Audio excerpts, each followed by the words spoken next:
नमस्कार, आप देख रहे हैं परख। सीमा सिर्फ नक्शे पर खींची एक रेखा नहीं होती, केवल लकीर नहीं होती। सीमा किसी राष्ट्र की संप्रभुता होती है, सम्मान होता है। सीमा नागरिक और गैर नागरिक के बीच कानूनी अंतर होती है। ये सीमा से तय होता है कि किसे अधिकार मिलेगा, किसे संरक्षण मिलेगा और किसे कानून के अंतर्गत जवाब देना होगा।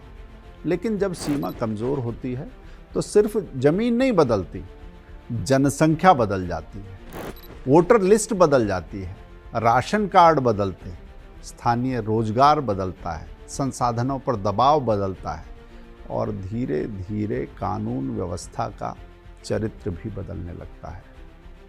पश्चिम बंगाल में नई भाजपा सरकार, मुख्यमंत्री शुवेंदु अधिकारी, उनके नेतृत्व में जो सरकार है, आज इसी सीमा और इसी बहस के केंद्र में है। सरकार ने शुरू की है पहचान, रिकॉर्ड को साफ करना और निर्वासन नीति पर कदम बढ़ाना। सरकार की ये प्राथमिकता है। ये नीति है डिटेक्ट, डिलीट और डिपोर्ट की, यानी पहचानो, फर्जी रिकॉर्ड हटाओ और कानूनी प्रक्रिया के बाद अवैध आने वालों को, घुसपैठियों को वापस भेजो, राज्य से बाहर निकालो। आज का ये अंक, आज का ये एपिसोड है सेंधमार, सीमा से बाहर। हम बात कर रहे हैं बंगाल की पहचान की, रिकॉर्ड की सफाई की और निर्वासन नीति की। बात है सीमा और इससे होने वाली घुसपैठ और राष्ट्रीय सुरक्षा पर छिड़ी बहस की। पश्चिम बंगाल लंबे समय से भारत बांग्लादेश सीमा का सबसे संवेदनशील इलाका रहा है। मालदा, मुर्शिदाबाद, उत्तर 24 परगना, दक्षिण 24 परगना, कूच बिहार, दक्षिणी दिनाजपुर, ये सिर्फ जिले नहीं हैं, ये वो क्षेत्र हैं जहां सीमा, भाषा, गरीबी, दस्तावेज, राजनीति, दलालों का एक पूरा तंत्र और सुरक्षा की खामियां सब एक साथ उलझे हुए हैं। दशकों से आरोप लगता रहा कि बांग्लादेश से जो घुसपैठ है, वो घुसपैठ सिर्फ मानवीय संकट नहीं है, बल्कि कई जगहों पर ये वोट बैंक, सस्ती मजदूरी, फर्जी दस्तावेज और स्थानीय राजनीति का संरक्षण, वो भी इस घुसपैठ के साथ जुड़ा हुआ है।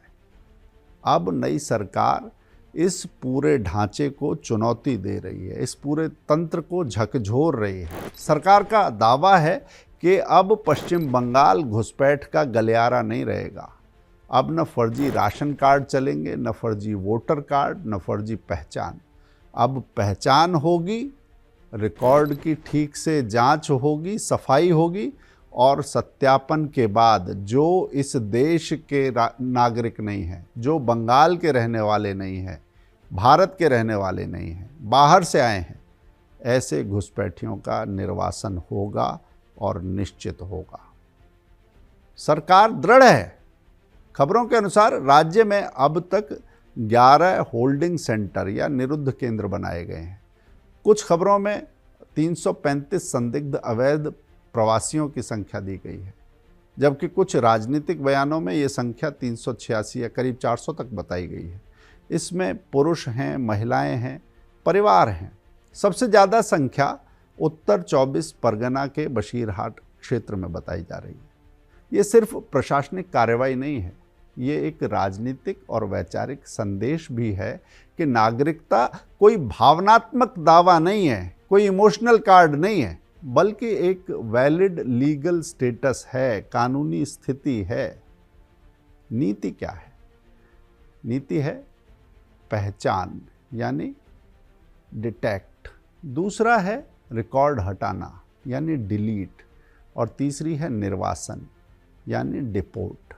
इन 3 शब्दों में पूरी नीति का कानूनी ढांचा छिपा है। पहचान यानी संदिग्ध अवैध प्रवासियों की पहचान करना, सीमावर्ती जिलों में, शहरी झुग्गियों में, निर्माण क्षेत्रों में, श्रमिक बस्तियों में, ईंट भट्टों में, कारखाना क्षेत्रों में, हर जगह जांच और सत्यापन का ये काम तेज किया जा रहा है। रिकॉर्ड में डिलीट यानी रिकॉर्ड को दुरुस्त करना, यानी फर्जी दस्तावेज़ों की सफाई करना। अगर किसी अवैध व्यक्ति ने, जो भारत का नागरिक नहीं है, उसने राशन कार्ड, वोटर कार्ड, आधार से जुड़े कागज़, पैन कार्ड, स्थानीय प्रमाण पत्र या बाकी सरकारी दस्तावेज बनवा लिए हैं, तो उन रिकॉर्ड्स की पहचान और उन्हें हटाने की प्रक्रिया। फिर बात आती है डिपोर्ट यानी निर्वासन की, यानी राष्ट्रीयता सत्यापन के बाद जो यहाँ का नागरिक नहीं है उसे उसके देश वापस भेजना। विदेश मंत्रालय के अनुसार भारत ने बांग्लादेशी पक्ष को करीब 2500 या 2500 से ज़्यादा अधिक मामले ऐसे हैं जहां राष्ट्रीय सत्यापन के लिए विवरण भेजे हैं। कई मामलों में सत्यापन लंबे समय से लंबित है, मामले लटके हुए हैं, मगर इसका अर्थ साफ है, राज्य की कार्रवाई स्थानीय हो सकती है, लेकिन अंतिम निर्वासन कानून और द्विपक्षीय प्रक्रिया के तहत ये सारा काम होने ही वाला है, पुख्ता तौर पर होने वाला है और ये सारा काम टिकाऊ होगा। यहाँ ये बात साफ तौर पर समझना ज़रूरी है कि ये नीति किसी की भाषा, आस्था या समुदाय के विरुद्ध नहीं है। इसका घोषित लक्ष्य है भारत में अवैध घुसपैठ, फर्जी दस्तावेज का जो पूरा जाल है वो, पूरे दलालों का एक जो मकड़ जाल है वो, और उनको मिलने वाला राजनीतिक संरक्षण, जिसने वर्षों तक इस समस्या को, इस कैंसर को प्रशासनिक समस्या से वोट बैंक की व्यवस्था में जिसने बदल दिया, उस पर प्रहार करना। अभी जो तस्वीरें और ज़मीनी खबरें सामने आई हैं वो सामान्य नहीं है। ये चित्र, ये दृश्य असाधारण है। पहले आरोप था कि बांग्लादेशी मुस्लिम घुसपैठिए पश्चिम बंगाल में आने के लिए रास्ते ढूंढते थे, दलालों को पैसे दिए जाते थे, नदी नालों में, खेतों में, कंटीली तारों और खुले रास्तों से जहां मौका मिले वहां से ये सीमा पार की जाती थी। कई बार जो स्थानीय बिचौलिए होते थे वो सुरक्षित ठिकाने, काम और दस्तावेज दिलाने में मदद करते थे। उनके ऊपर एक राजनीति का हाथ था, एक राजनीतिक दल का हाथ था। लेकिन अब ये तस्वीर उल्टी हो गई है। जहां सुविधा मिलती थी वहां अब दुविधा दिख रही है। खबरों में ये भी बात साफ हुई है कि कई संदिग्ध अवैध प्रवासी खुद सीमा पर जमा हो रहे हैं। जो वहां से तार फांद फांद के आए थे, अब यहां से भाग भाग के जा रहे हैं, और जो जमा हो रहे हैं वो बांग्लादेश वापस जाने की कोशिश के लिए छटपटा रहे हैं। उन्हें समझ में आ गया कि ये सरकार झुकने वाली नहीं है। ऐसे में कुछ लोगों के बयान सामने आए हैं जो अपने आप में बहुत चिंता की बात बताते हैं कि कैसा खुला खेल चल रहा था, कैसे नागरिकता बांटे जा रहे थे दस्तावेज। इन बयानों में ऐसी स्वीकारोक्तियां हैं कि वो लोग पहले भारत आए, यहाँ छिटपुट काम किया, साथ साथ स्थानीय दस्तावेज बनवा लिए, बच्चों को स्कूल में भेजने के लिए दाखिला कराने वाले भी लोग उनके साथ आके मिल गए, राशन कार्ड और वोटर कार्ड तक उन्होंने जुगाड़ से हासिल कर लिए। अब नई सरकार की कार्रवाई के बाद ऐसे लोगों को, ऐसे घुसपैठियों को डर है कि वो पकड़े जाएंगे, इसलिए वो वापस जाना चाहते हैं। यहाँ एक बड़ा सवाल उठता है, अगर कोई व्यक्ति अवैध रूप से भारत में आया तो उसके पास राशन कार्ड कैसे बना, वोटर कार्ड कैसे बना, स्थानीय पहचान कैसे बनी, किसने उसे किराए पर मकान दिया, किसने उसे मतदाता सूची में शामिल कराया, किसने उसे सरकारी लाभों तक पहुंचाया। वो कौन सी राजनीति थी जो भारत में सेंध लगाने वाले इन सेंधमारों को वोट बैंक के तौर पर पोस रही थी। घुसपैठ अकेले आदमी का काम नहीं होती, इसके पीछे एक पूरा तंत्र होता है। दलाल होते हैं, स्थानीय नेता होते हैं, भ्रष्ट प्रशासनिक कर्मचारी होते हैं, फर्जी दस्तावेज बनाने वाले होते हैं, सस्ती मजूरी ढूंढने वाले ठेकेदार होते हैं, और कभी कभी कट्टरपंथी या अपराधी तंत्र भी ऐसे लोगों की ताक में रहता है। वो उन्हें काम पर रखता है, अपने आप को मजबूत करता है, और यही वो तंत्र है जिसे नई सरकार ने तोड़ने का संकल्प लिया है। वो दावा कर रही है कि हम ये करके रहेंगे। यहाँ जो वामपंथी या सेकुलर खुद को कहती है, उस राजनीति की भूमिका पर प्रश्न उठता है। भारत में जब भी घुसपैठ पर बात होती है, एक खास तरह की राजनीतिक प्रतिक्रिया एकदम से सामने आती है। अगर कोई घुसपैठिया पकड़ा जाए तो फौरन कहा जाता है कि आप घुसपैठिया मत देखिए, गरीबी देखिए। अगर फर्जी दस्तावेज मिले तो कहा जाता है मानवीय दृष्टि रखिए, कागज पर मत जाइए। अगर वोटर लिस्ट में संदिग्ध नामों पर सवाल उठते हैं तो कहा जाता है अल्पसंख्यकों को डराया जा रहा है। अगर सीमा सुरक्षा की बात हो तो कहा जाता है कि ये सांप्रदायिक राजनीति है। अगर जनसांख्यिकीय बदलाव की कि यहाँ के जो निवासी हैं उनकी संख्या घट गई, उसकी बात हो तो कहा जाता है ये नफरत फैलाने वाली भाषा है। क्या वास्तव में नफरत फैलाने वाली भाषा है या वास्तव में ये राष्ट्रीय सुरक्षा का प्रश्न है? ये वो मुद्दा है, ये वो मोड़ है जहां कथित वामपंथी या सेकुलर या उदारवादी जो अपने आप को कहते हैं, उन सब लामबंदियों की उस सारी राजनीति पर प्रश्न उठते हैं। क्या मानवाधिकार का मतलब ये है कि सीमा खत्म हो जाए? क्या सेकुलरिज्म का मतलब ये है कि फर्जी वोटर कार्ड पर सवाल ही ना पूछा जाए? क्या गरीबी का मतलब यह है कि कोई व्यक्ति किसी भी देश में घुसकर नागरिक अधिकारों का दावा करे? क्या नागरिकता सिर्फ भावनात्मक पहचान है या वास्तव में यह कानून का विषय है, राज्य का विषय है, प्रशासन का विषय है? यह फर्क समझना पड़ेगा, यह फर्क समझना जरूरी है। वैध नागरिकों के अधिकारों की रक्षा होनी चाहिए। किसी भी भारतीय, बंगाली भाषी नागरिक या किसी आस्था पंथ के व्यक्ति को, गरीब मजदूर को, सीमावर्ती निवासी को बिना प्रमाण के अवैध कहना अन्याय होगा। ये बात ठीक है, लेकिन इसी संवेदनशीलता को कितना फैलाइएगा, कितना तार तार कीजिएगा? क्या इसकी छान पटक करना, क्या इसको परखना, क्या ये छोड़ दिया जाएगा? इसी संवेदनशीलता की आड़ में अगर संगठित घुसपैठ, फर्जी दस्तावेज और वोट बैंक की मशीनरी ये चलती रही तो ये एक राज्य के साथ नहीं, किसी राजनीतिक दल के साथ नहीं, ये पूरे देश के साथ छल है, उसकी सुरक्षा में सेंध है। अब आंकड़ों की भी जरा बात कर लीजिए। 11 होल्डिंग सेंटर या निरुद्ध केंद्र ये स्थापित किए जा चुके हैं। इसमें बशीरहाट, बोगांव, बारासात, मुर्शिदाबाद, जंगीपुर, कृष्णानगर, सुंदरबन, बारुईपुर, मालदा, कूच बिहार, दक्षिणी दिनाजपुर, ये सारे क्षेत्र इसमें शामिल हैं। इन केंद्रों में संदिग्ध घुसपैठिए और रोहिंग्या प्रवासी जो हैं उन्हें राष्ट्रीयता के सत्यापन तक रखा जा रहा है। अधिकतम 30 दिनों तक रखने की व्यवस्था है, ऐसा भी उल्लेख आया है। इस बीच में सारी प्रक्रिया पूरी की जाएगी, इसीलिए शायद ये भागा भागी ज़्यादा बढ़ रही है, क्योंकि उसके बाद केस चलेंगे, उसके बाद सख्ती बढ़ेगी। इसलिए ये धरपकड़ से पहले ही अपने वास्तविक घर की ओर दौड़ लगाने का काम ये शुरू हो गया है। सीमा सुरक्षा बल और गृह मंत्रालय से जुड़े हुए जो पुराने आंकड़े हैं उससे पता चलता है कि 2016 से 2019 के बीच भारत बांग्लादेश सीमा पर हजारों घुसपैठियों को पकड़ा गया और पकड़ने के बाद राज्य प्रशासन को सौंपा गया। लेकिन उसके बाद हुआ क्या? उसके बाद प्राथमिकी, आरोप पत्र और दोष सिद्धि, उसके स्तर पर कोई काम ही नहीं हुआ या फिर कार्रवाई बहुत लचर, बहुत कमज़ोर रही।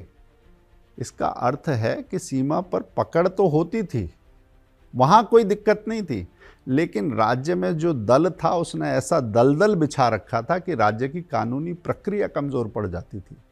सीमा सुरक्षा बल पकड़ता था, बीएसएफ पकड़ती थी, पुलिस को सौंपती थी, मामले चलते थे, लेकिन जमानत होती थी, लोग गायब हो जाते थे और फिर वही लोग स्थानीय वोटर लिस्ट में या मजदूरों के बाजार का हिस्सा बन जाते थे।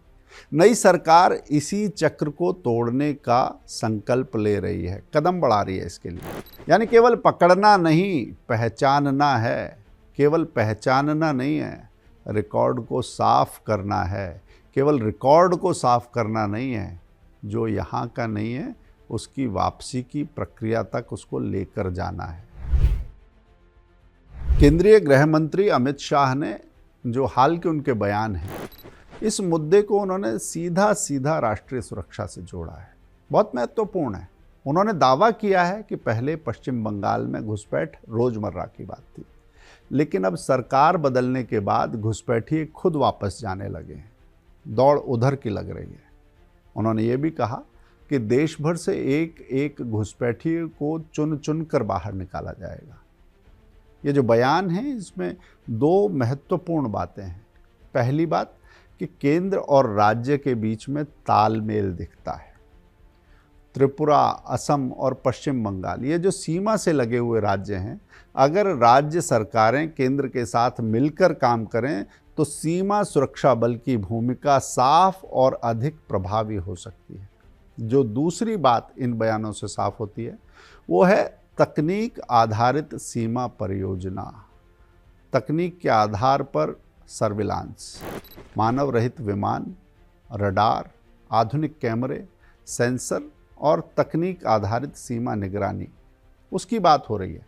इसका जो उद्देश्य है वो सिर्फ घुसपैठ रोकना नहीं है, वोट बैंक की बात नहीं है। घुसपैठ को केवल रोकना इतना ही नहीं है, बल्कि उसका जो एक पैटर्न है उस पैटर्न को पहचानना। कहाँ से लोग आ रहे हैं, कौन मदद कर रहा है, कौन दस्तावेज बनवा रहा है, कौन उन्हें रोजगार दे रहा है।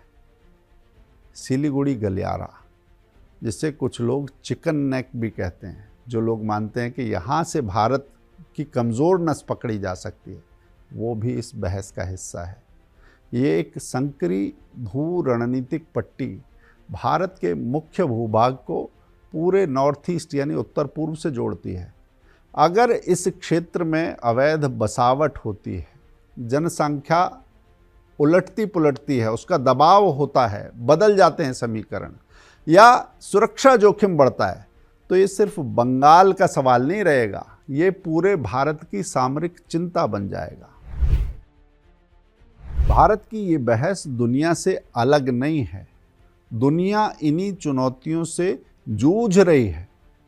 यूरोप, ब्रिटेन, जर्मनी, फ्रांस, कई देशों में ये जो घुसपैठ है या अनियंत्रित प्रवासन है, राजनीति की बिना बात की उदारता है, उसका स्थानीय समाज के साथ मेल मिलाप या एकीकरण, ये प्रयोग विफल हो चुके हैं। और इस विफलता ने गहरी सामाजिक बेचैनी अलग अलग देशों में पैदा की है।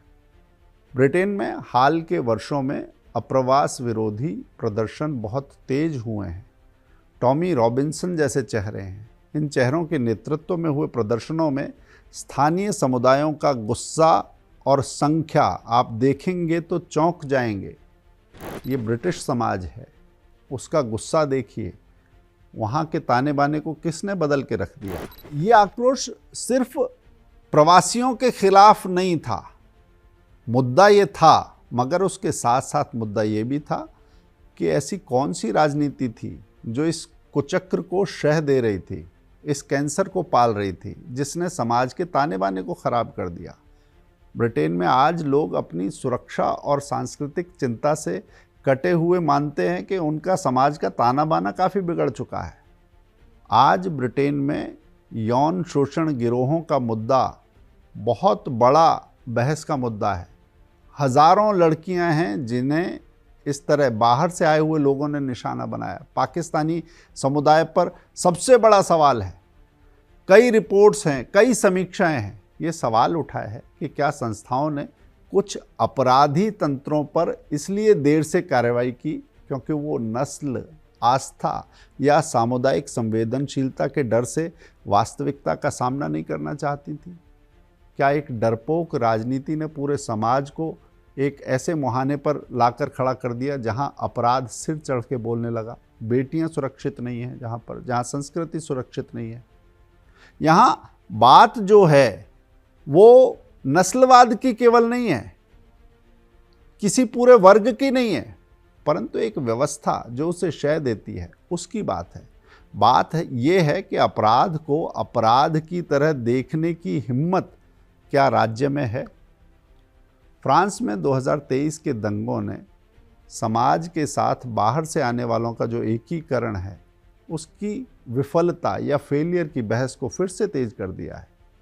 सार्वजनिक संपत्ति, स्कूल, सांस्कृतिक संस्थान और पुस्तकालय तक इन घुसपैठियों का, इन दंगाइयों का निशाना बने।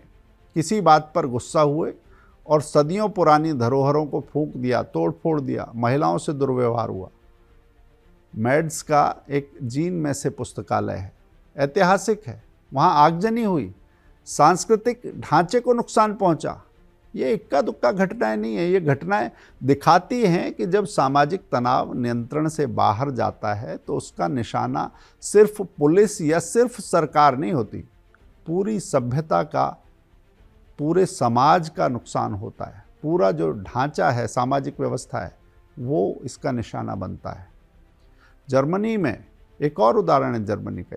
जर्मनी में 2015-16 की जो एक प्रवासियों की लहर थी, शरणार्थियों की लहर थी, उदारवादी राजनीति ने जिसे पोसा था, उस लहर के बाद अपराध, सामाजिक तनाव और सांस्कृतिक समायोजन पर बहस वहाँ की व्यवस्था में तेज हो गई है। सारे राजनीतिक दलों के लिए मुद्दा है। फिर वही सावधानी की बात कि हर शरणार्थी अपराधी नहीं है, परंतु आशंकाओं को टालने के लिए आपको स्क्रूटनी तो करनी पड़ेगी। हर प्रवासी खतरा नहीं है, मगर अगर राज्य वास्तविक समस्याओं को राजनीतिक शिष्टता या उदारता के नाम पर दबा देता है तो जनता का भरोसा सरकार से, व्यवस्था से, वो भरोसा टूटता है। यूरोप का जो अनुभव है, यूरोप का जो सबक है, वो स्पष्ट है। जब प्रशासन सीमा नहीं संभालता, समाज उस तनाव को झेलता है। जब राज्य सच नहीं बोलता तो हाशिए की ताकतें वो समाज पर कब्जा कर लेती हैं, और कब्जा ही नहीं करती, उसको अपमानित करती हैं, उसे कुचलने लगती हैं। जब कानून पक्षपाती दिखता है, वो एसिमिलेशन के नाम पर, समायोजन के नाम पर, सहनशीलता और संवेदनशीलता के नाम पर जब अपने नागरिकों की बात नहीं सुनता, एक राजनीति के पक्ष में झुक जाता है, तब नागरिक अपने ही राज्य से, संवैधानिक व्यवस्थाओं से निराश हो जाते हैं, अराजकता बढ़ने लगती है। ऐसे में सवाल आता है कि मानवाधिकार का क्या होगा। सवाल ज़रूरी है। किसी भी लोकतंत्र में राज्य को कठोर कार्रवाई करते समय कानून और मानवीय गरिमा का ध्यान रखना चाहिए। अगर कोई व्यक्ति भारतीय नागरिक है तो सिर्फ भाषा के आधार पर, पहनावे के आधार पर, गरीबी के आधार पर, आस्था के आधार पर उसे संदिग्ध नहीं बनाया जा सकता। अगर किसी के दस्तावेज अधूरे हैं तो उसे उन्हें पूरे करने का मौका मिलना चाहिए, उसे अपनी बात रखने का अवसर मिलना चाहिए। अगर महिलाएं और बच्चे होल्डिंग सेंटर्स में हैं तो उनके लिए सुरक्षित, स्वच्छ और मानवीय व्यवस्था ये होनी ही चाहिए। अगर राष्ट्रीयता का सत्यापन, ये वेरिफिकेशन ऑफ नेशनैलिटी, अगर वो लंबित है तो ये काम पारदर्शी ढंग से आगे बढ़ना चाहिए, अटकना नहीं चाहिए। लेकिन मानवाधिकार और राजनीतिक ढाल में फ़र्क है। मानवाधिकार का मतलब है निर्दोष की रक्षा, राजनीतिक ढाल का मतलब है अवैध तंत्र की रक्षा, उसको शय देना। मानवाधिकार का मतलब है कानूनी प्रक्रिया, राजनीतिक ढाल का मतलब है कानून को ही सांप्रदायिक बता देना। मानवाधिकार का अर्थ है व्यक्ति की गरिमा, और राजनीतिक ढाल का मतलब है फर्जी वोटर कार्ड को लोकतंत्र का हिस्सा बना देना, सेंधमारी कराना। यही फ़र्क समझना होगा। पश्चिम बंगाल में दशकों से ये आरोप लगता रहा कि पहले वामपंथी शासन और बाद में तृणमूल का दौर, दोनों समय सीमावर्ती घुसपैठ को वोट बैंक की दृष्टि से देखा गया। आरोप ये भी रहा कि स्थानीय स्तर पर कई घुसपैठियों को बसने दिया गया, उन्हें श्रमिक बाजार में जगह मिली, और जगह मिलने के बाद फिर दस्तावेज बने, फिर राशन कार्ड बने, राशन मिला, और बाद में वो एक राजनीति के गणित का हिस्सा बन गए। ऐसा हिस्सा बन गए कि उससे ही राजनीति के उलझे हुए प्रश्नों का उत्तर निकालने लगी एक राजनीति। ये राजनीति की शय की कहानी है। ये आरोप भी हैं, और अगर ये आरोप सही हैं तो ये सिर्फ प्रशासनिक विफलता की नहीं, लोकतंत्र की संरचना में सेंध है। क्योंकि वोटर लिस्ट किसी देश की आत्मा आप कह सकते हैं, उसे लोकतंत्र की आत्मा कह सकते हैं। वो तय करती है कि सरकार कौन बनाएगा, वो तय करती है कि संविधान की रचना करने वालों ने जो सपना देखा था, उस सपने को पूरा कौन करेगा? अगर इस सूची को ही दूषित कर दिया जाए, अगर इस सूची में ही अवैध नाम ठूंस दिए जाएं, तो ये सिर्फ स्थानीय चुनाव का मुद्दा नहीं रहता। ये राष्ट्रीय नीति, संसाधन और सत्ता की वैधता को इम्पैक्ट करने वाला, प्रभावित करने वाला प्रश्न बन जाता है। और यही कारण है कि डिलीट यानी रिकॉर्ड को साफ करना इस नीति में महत्वपूर्ण है। सिर्फ व्यक्ति की पहचान नहीं, रिकॉर्ड की सफाई करना, रिकॉर्ड को दुरुस्त रखना, यह भी जरूरी है। फर्जी राशन कार्ड हटे, फर्जी वोटर का नाम हटे, फर्जी दस्तावेज तंत्र पर कार्रवाई हो, और जिन अधिकारियों या स्थानीय राजनीतिक लोगों ने ये सब होने दिया वो भी जवाबदेह बने, उन पर भी केस चलें, उन्हें भी न्याय के कटघरे में लाया जाए। ये आवश्यक है और सरकार ने यही पहल की है। शुभेंदु अधिकारी सरकार की पहल को समर्थक एक निर्णायक मोड़ के रूप में देख रहे हैं। सीमावर्ती जिलों में सत्यापन तेज किया जा रहा है, सीमा सुरक्षा बलों के साथ तालमेल बढ़ाया जा रहा है, बाड़ लगाने के लिए जमीन देने की बात हो रही है, फर्जी दस्तावेजों की पहचान की जा रही है, होल्डिंग सेंटर बन गए हैं और काम चल रहा है। राजनीति के संकेत साफ हैं, राजनीति के संदेश साफ हैं। जो चोरी छुपे आए थे वो जल्दी जल्दी भागो, और नहीं भागे तो सरकार अपना काम करेगी। ये भाषा कठोर है मगर ये भाषा साफ है। सरकार के इस कदम के समर्थक भी हैं और वास्तव में इस मुद्दे पर भाजपा वहाँ शासन में आई है। समर्थकों का कहना है कि जो दशकों की नरमी थी उसने बंगाल का चरित्र बदल दिया, राष्ट्रीय सुरक्षा के लिए प्रश्न बड़े कर दिए। इस नरमी ने समस्या को गहरा किया। जब कानून का डर खत्म हो जाता है तो अवैध तंत्र वो बहुत मजबूत हो जाता है, दुस्साहसी हो जाता है। जब राज्य अपनी सीमा पर ढीला पड़ जाता है तो दलाल राज्य से ज़्यादा मजबूत हो जाते हैं। जब वोट बैंक राष्ट्रीय सुरक्षा पर भारी पड़ता है तो नागरिकता का कोई मतलब ही नहीं रहता, अर्थ खो जाता है। और ये ऐसा मुद्दा है जहां सरकार खुद को सिर्फ प्रशासन नहीं बल्कि लोकतंत्र की रक्षक, सुधारकारी शक्ति के रूप में पेश कर सकती है, और वास्तव में अभी राज्य सरकार यही काम कर रही है। पश्चिम बंगाल की डिटेक्ट, डिलीट और डिपोर्ट ये जो नीति है वो केवल एक राज्य की कानून व्यवस्था की कार्रवाई नहीं है। ये भारत की नागरिकता, सीमा और लोकतंत्र पर चल रही बड़ी बहस का केंद्र है। सारी बहस इसी बात पर है। दुनिया ने देखा है कि ब्रिटेन में स्थानीय आक्रोश सड़कों पर आया, फ्रांस में दंगों ने समाज की टकराहट को, एक्सपेरिमेंट की फेलियर को, विफलता को उजागर किया, जर्मनी में शरणार्थी नीति ने समाज को बांटा, वहाँ बेचैनी और अपराध पैदा हुए, यूरोप में उदारवादी सहमति पर सवाल उठे, राजनीतिक उठापटक हुई। ऐसे में भारत के सामने विकल्प स्पष्ट है, न मानवाधिकार छोड़े जाएं, न राष्ट्रीय सुरक्षा, न वैध नागरिकों की गरिमा, न सीमा की पवित्रता।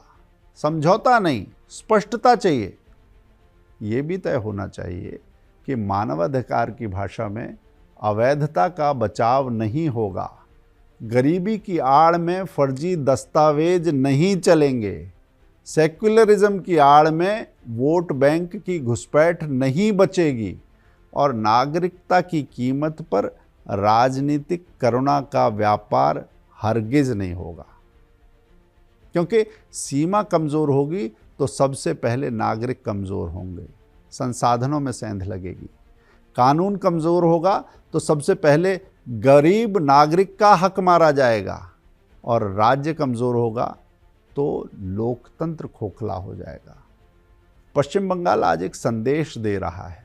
भारत मानवता को मानता है लेकिन अवैधता उसे स्वीकार नहीं है। भारत विविधता को स्वीकार करता है लेकिन फर्जी नागरिकता को वो स्वीकार नहीं करेगा। भारत शरण दे सकता है लेकिन संगठित घुसपैठ को अधिकार नहीं बना सकता। मैं हूं हितेश शंकर। इस अंक में आज इतना ही। फिर मिलेंगे किसी और मुद्दे की परत दर परत परख के साथ।